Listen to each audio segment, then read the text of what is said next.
ఎప్పుడు ప్రసాదంలోకి పులిహోర, sweet pongal, sweet పూర్ణాలు కాకుండా ఈరోజు నేను చాలా సింపుల్‌గా అయ్యే ప్రసాదం చెప్తాను. కేవలం 5 మినిట్స్‌లోనే కంప్లీట్ అయిపోతుంది. అదేంటో కాదండి, రవ్వ కేసరి. కళాయిలో లైట్‌గా ఘీ యాడ్ చేసుకొని అందులో డ్రై ఫ్రూట్స్ అయితే వేయించుకోవాలండి.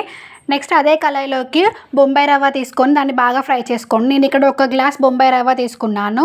నెక్స్ట్ ఒక బౌల్‌లోకి వాటర్ తీసుకోండి. ఒక గ్లాస్ బొంబాయి రవ్వకి 4 గ్లాసెస్ ఆఫ్ వాటర్ తీసుకొని ఆ వాటర్‌లో కొంచెం ఇలాచీ పౌడర్ యాడ్ చేసుకొని కొంచెం సేపు బాయిల్ చేసుకోండి. అదే బాయిల్డ్ వాటర్‌లో లైట్‌గా పసుపు యాడ్ చేసుకోండి. కొంచెం కలర్ చేంజ్ అవ్వడం కోసం దాన్ని కూడా బాయిల్ చేయండి. కావాలంటే మీరు ఇక్కడ ఫుడ్ కలర్ కూడా యాడ్ చేసుకోవచ్చు పసుపు బదులు.